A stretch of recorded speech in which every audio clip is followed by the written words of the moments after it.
Loud, opinionated, bombastic, talented. Those are the words that come to mind when thinking of Rush Limbaugh. What you don't think of is soft, gentle, loving. Rush Limbaugh is about to expose his raw nerve. I tell you, Rush, you are an extraordinary individual. I know you've written the books and the magazine articles and all, but I would think that people don't know that your name is legendary, that indeed, in this case, grandfathers and fathers and uncles are right. all having the name. You carry with you a legacy.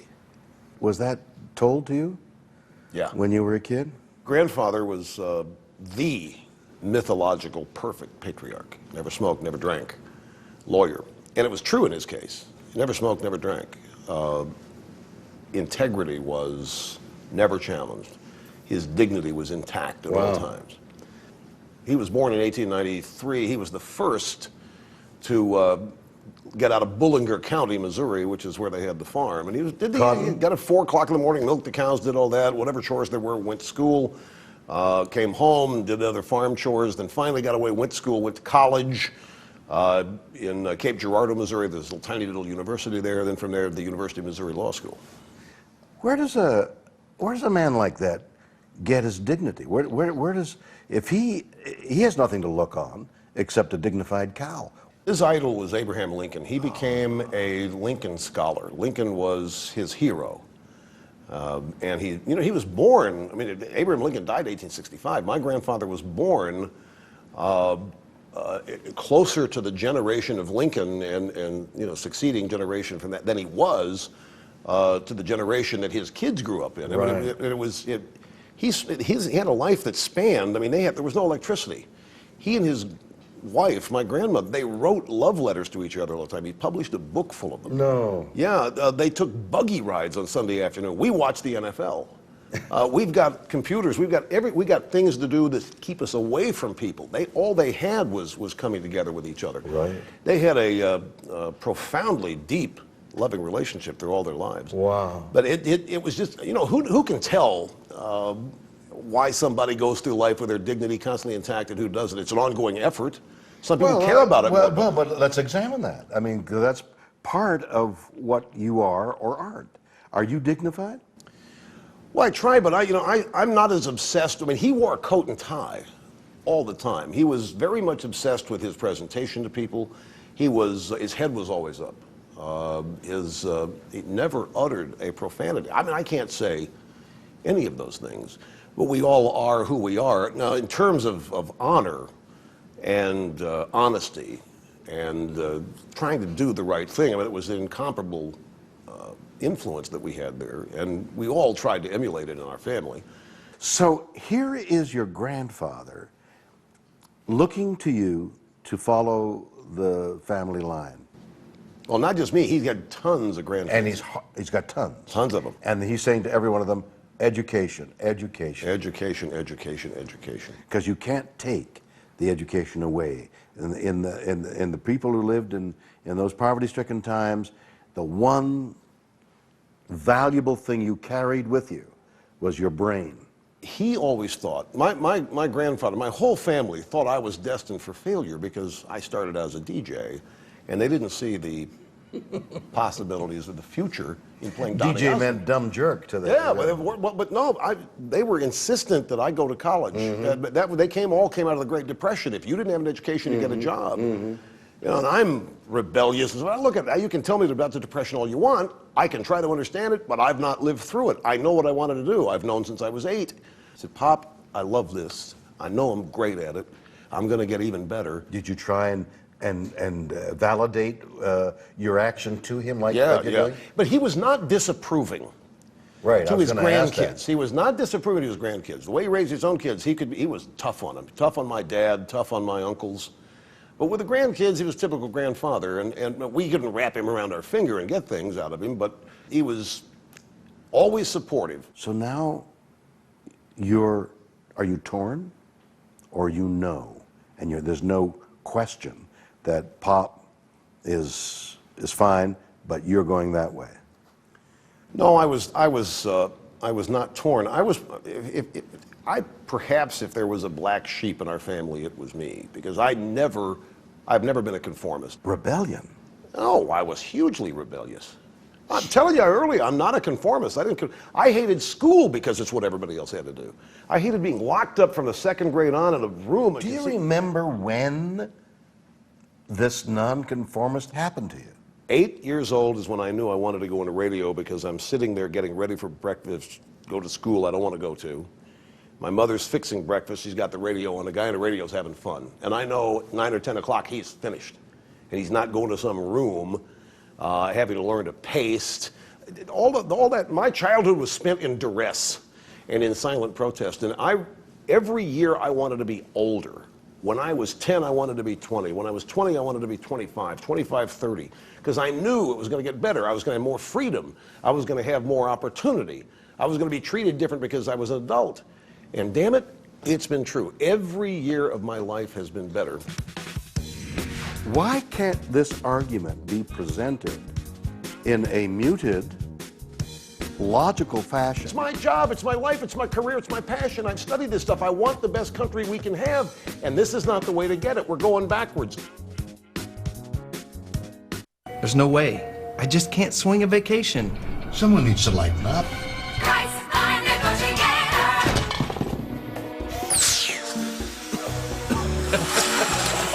No vacation. I can't afford it. You can if you name your own price. I don't know how. It's easy. Priceline has insider deals. Empty hotel rooms, open plane seats. You can save up to half off. That's a great deal. Saving money is no laughing matter. Transform drinks you want into cold medicine you need.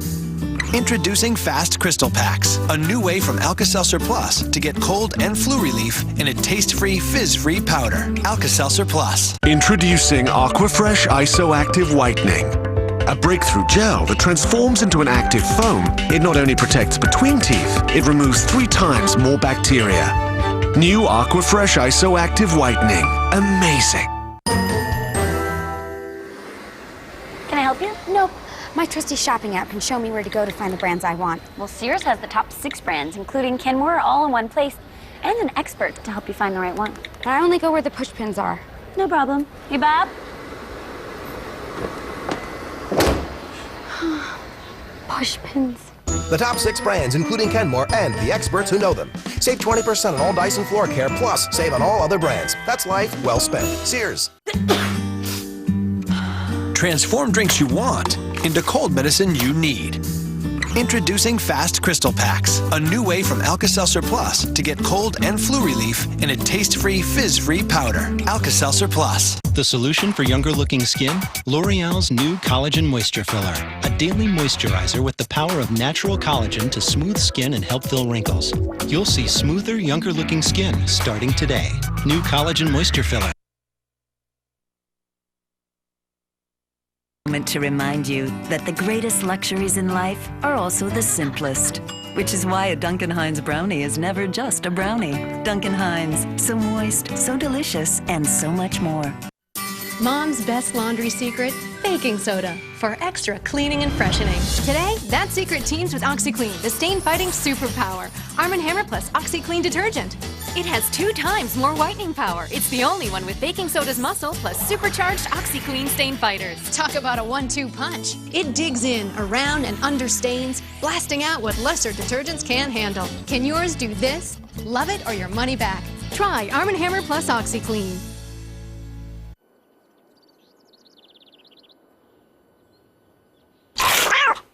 Oh, now that's what a pickle should sound like. Vlasic, that's the tastiest crap.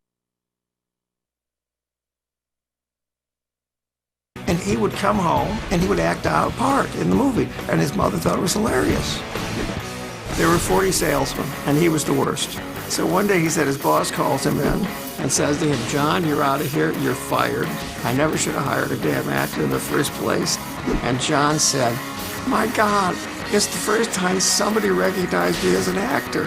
He said that identity became him. So that was the turning point.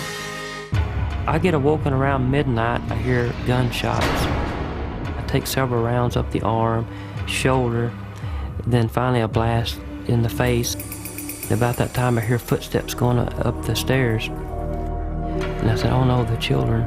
And at this time, the gunfire started going off again.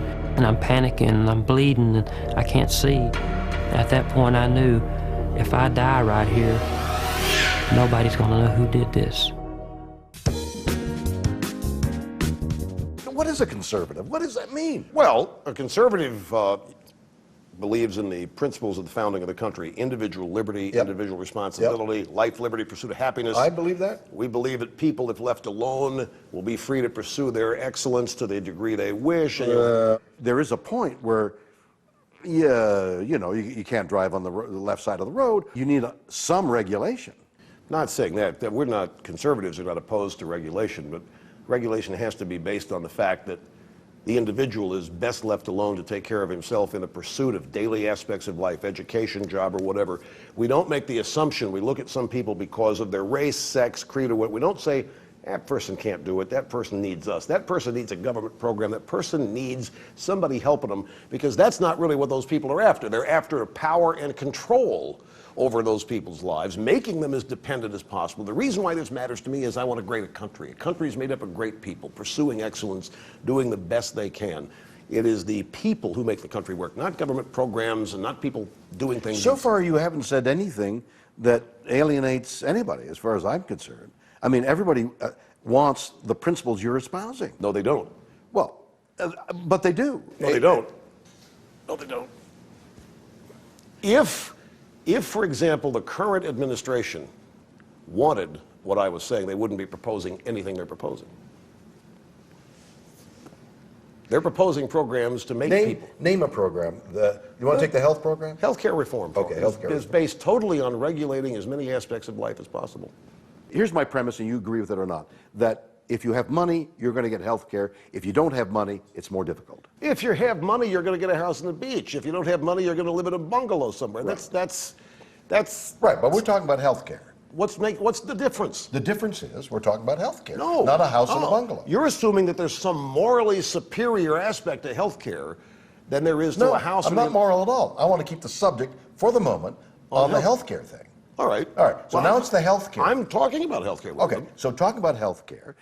So isn't the premise, isn't this valid, that the health care system today is breaking the country? No. It's not. I don't believe it is. And if it but is... we're told that it is. Of course we're told that, because how do that's you a way know to get differently? us to act like sheep and go along Well, with but how do you know that? That's, the sum total of what I want to ask you politically is, how do you know? It's my job, it's my life, it's my career, it's my passion. I've studied this stuff. I want the best country we can have, and this is not the way to get it. We're going backwards. We need people free with liberty. We need people pursuing excellence, providing for themselves. Okay, I understand all that. Why can't this argument be presented in a muted, logical fashion where you say, see that statistic, 35th? I do that on the radio. You just weren't listening to that. No. If you do it with this kind of passion, because you're upset by it, that somebody would go ahead and make a statistic like that and run this country down to be 35th, 34th, surely the muting of the passions will get people to listen more than react, wait a minute. Yeah, just the opposite. It's just the opposite. I think passion is the magnet. We have something else in common besides passion and cigars and planes and things like that. I was on the beach one year, walking along the beach, and I thought I heard the hiss of the waves crashing on coming on the sand, and then that hiss that the wave makes when it goes back out to sea, until I realized it was a calm day and there was no hiss. And the hiss was in my head. And it got louder. And I thought, this is horrible. I went looking for help, couldn't find any help.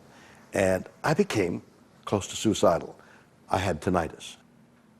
And I went searching everywhere.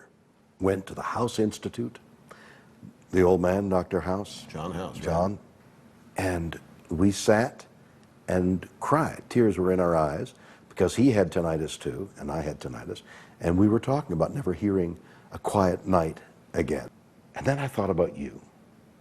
One day, you can't hear. What was going on in your head? Well, it first started out without fear because I just started losing my hearing in my left ear first. So I went to a doctor, ear, nose, and throat, took my history and said, you've got hearing loss in your family. Not total deafness, but you've got hearing loss in your family. This is normal. It's starting a little early for you, but we got it handled. Every week, 10% more would be lost. Every week? Every week I was losing 10% more hearing in this left ear. Then the right ear started soon after that. Did you have a ringing at all? Yeah, I've got tinnitus in both ears. How bad? It's not constant. It comes and goes. And the tinnitus in my right ear, when it's bad, I think I'm listening to a bunch of monks do a Gregorian chant, and it's as clear as a bell. The tinnitus in this ear, which the inner ear has been removed from my cochlear implant, is just a low hum, which has the effect of making people sound like this. It takes all the highs out and just adds a bunch of bass. But it's that again, it's cyclical. I don't have any of that right now in either ear. I'm not experiencing it. It comes and goes. But the hearing loss, they tried everything to save. It was an autoimmune attack. Autoimmune inner ear disease. And so they gave me a bunch of chemotherapy drugs to slow down the immune system.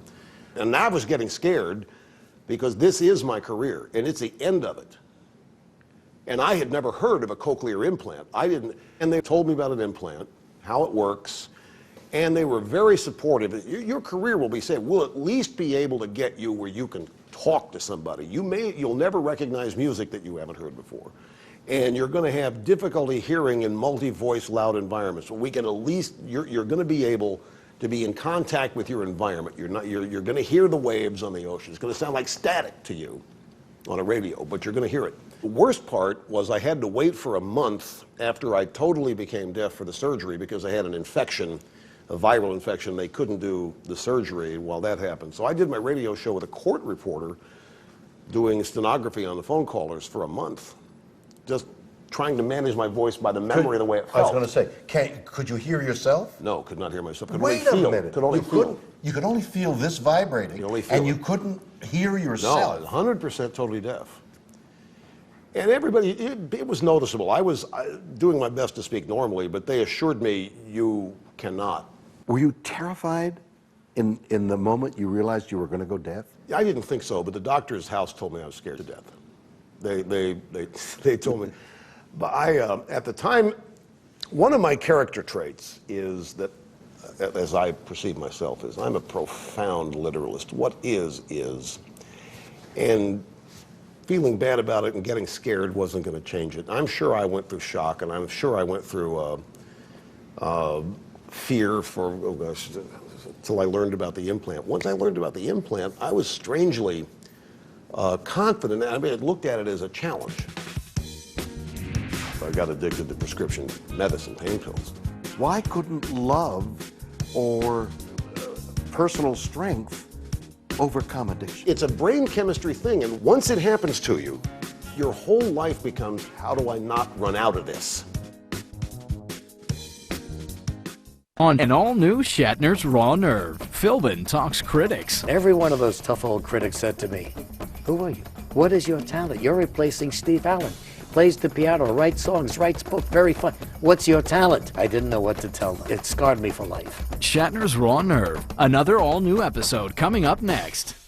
Overstock.com has everything you need. Designer clothes with Christmas bows for underneath the tree. Many things to choose, like auctions, books, and shoes. Diamond rings and lots of things that everyone can use. Oh, the big O, Overstock.com. Buy online, saves you time, gifts for dad and mom. In the battle against clothing stains, Spray and Wash has always been a trusted ally. Now, our expertise is combined with the power of Resolve. Spray and Wash is now called Resolve. Tough on stains, safe on clothes. Trust Resolve. Forget stains. You know, Geico opened its doors back in 1936, and now we're insuring over 18 million drivers. Quite impressive, yeah. Come a long way, that's for sure. So have you since you started working here way back when.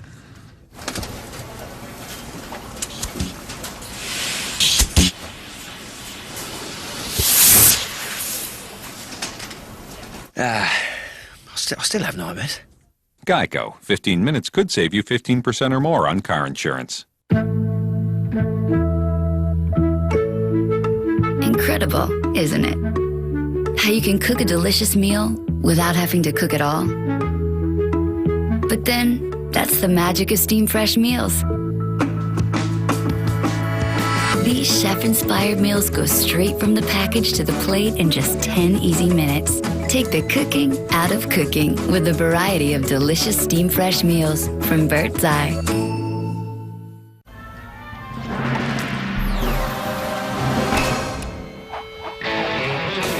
The extreme power of Energizer Ultimate Lithium, the world's longest-lasting AA battery and high-tech devices. Energizer, keep going. Joe's been my plumber for 6 years and was recently working on a drainage problem in my home. So I called him from work to let him know that I'd be a little late. Unfortunately, no one told Molly, my 3-year-old Papillon. Joe patiently paraded her up and down the street, sacrificing his time and dignity until her business was done. That's why he's the only plumber I'll ever use. Save money and time by hiring the right contractor first. To see reviews from consumers near you, visit angieslist.com today. Always elegant, always refined. Santa Margherita Pinot Grigio. The most requested imported wine in fine restaurants. Taste is the difference. Experience Santa Margherita from Terlato Wines International. When America coughs, America has Delsum. The only cough liquid that controls a cough for a full 12 hours. All day or all night. Thank you, Delsum. So have a good night, America, with Delsum, America's only 12-hour cough liquid. Did you know that 2% of all U.S. newlyweds met on eHarmony? That's an average of 236 a day.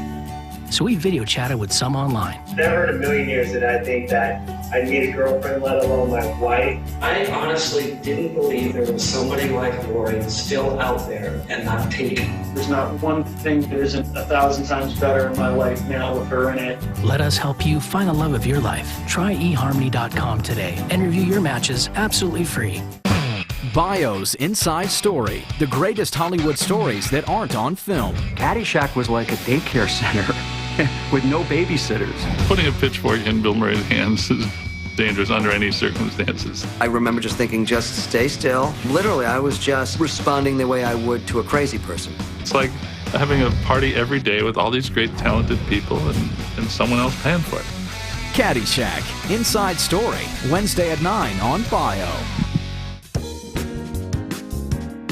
If you can share a tragedy, it mitigates the tragedy. I was raised that was weakness. You didn't portray your weaknesses. You didn't burden other people with things that were wrong with you, whether loved one or not. What a dichotomy in you who share the weaknesses of the country and the strengths. You know, you're in there with the sickness of the country and sharing and trying, you know, doing a whole doctoring of the country bit, and yet on a personal level, unable to do that.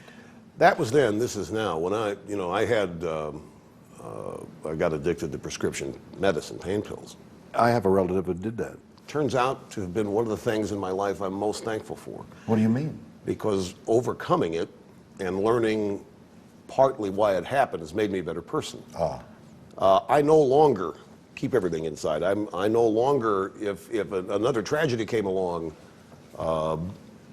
I've learned that real intimacy, not just sexual intimacy, but intimacy with people in relationships, comes from being able to let them know who you are and having the freedom to trust them, that you can tell them about yourself, whatever it is, without fear that they're going to not like you. And if they do, if what you tell them, you just know, okay, this is not right. That's wisdom, you know. That's a good way to put it.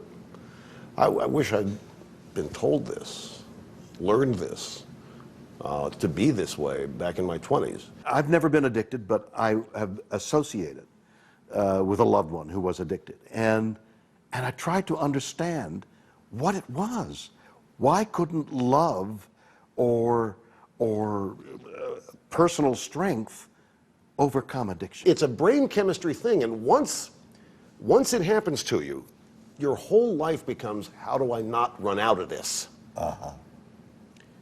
The great fear is running out of it, especially once you're so far gone that withdrawal is a possibility. Most opiate addicts, from heroin to pain pills to whatever it is, after a time, the euphoria vanishes. It's just about... Right, like smoking. Feeling normal, but it's about not going through withdrawal. That's hell on earth. Did you try going through withdrawal? Yeah. Describe that. It's the flu times 10. But so what? Nervousness. I couldn't work on it. I couldn't. It's sweating, fevers, 103-degree fever. It's. But don't you come off it then? It takes 10 days. That's what requires force of will. Some people are able to do that. But withdrawal terrified me. I know people do it all the time. I mean, people that are incarcerated and jailed that are high, they go through it. But if you're really far gone, it's best to have it supervised. So how did you do it? Well, I tried it on my own a couple of times with what they call rapid detox, which they put you out and they pump via IV a drug called naltrexone, which is more powerful in the opiate receptors in the brain than the opiate is. So it separates the opiate. And in the 4 hours, the theory is you'll go through the first 5 or 6 days of withdrawal unconscious. You come out of it, you're over the hump. You still feel like a truck hit you, but it's only for 2 or 3 days. Is that what happened? The first time. The second time, it was disastrous. In the hospital for 6 days as a result of it. Finally, I said, I've got to do this the right way. I need help. I can't do this on my own. I need professionals to do this. And I went to a great place in Arizona. And those 5 weeks there, that's where the rehab took place. Where do you go from here? What do you want to do? I'm doing what I love. I think I'm doing what I was born to do. I have no specific goals from this point forward. I never have had specific goals. I know generally what I want to do. I want to be in media. I want to be in radio. It's what I love. It's what I do best. And I'm open to all opportunities that come my way. You brought something to discuss. I did. My parents, despite what I told you earlier about being frightened of my being on the radio, gave me this for Christmas when I was 9 years old. This is a Remco Caravelle, and it actually transmits. It transmits? Transmits on an AM frequency of your choice for 500 feet. And I would take this up to my bedroom and play records and play DJ. To the house? To the house, and my mother and dad would sit down and listen to me. It sounded like the quality was horrible, but I was on the radio. And did they indulge you? They gave me this for Christmas. Isn't that something? Let's give little Rushy a prize which he'll grow out of and go on to college. We know that he will. I had quit the Boy Scouts and the Cub Scouts. I was a quitter. I had quit everything conformist. This is the one thing I didn't quit, so they indulged it because at least he's showing some stick-to-itiveness. Right. Or you were afraid of disappointing them. And yet, in a way, you engineered it. Yeah. That's deep. That's deep. That's exactly right. I've enjoyed this. Thank you, Bill, very much. So much. Pleasure to meet you, be on your show. Thank you for asking me. You're a gem. The mistakes of the past 8 years, you'd have to define them for me. Well, we're at war and we had a depression. How's that for 2 mistakes? The war, that's not something a generation has to create. That are fixed. Those things, you win them or you lose them. Right. But it's a mistake. We shouldn't have gone, or if we should have gone, we should have gone differently. Well, even that's a matter of opinion. But you have. Well, we should have gone differently. You got to agree with that. No, I'm not going to agree with any stipulation. I don't like that argument. I'm sure you'll agree with me that. No, I'm not. Well, don't be sure I'm going to agree with you. Well, if you. I'm sure you'll understand. No, I didn't say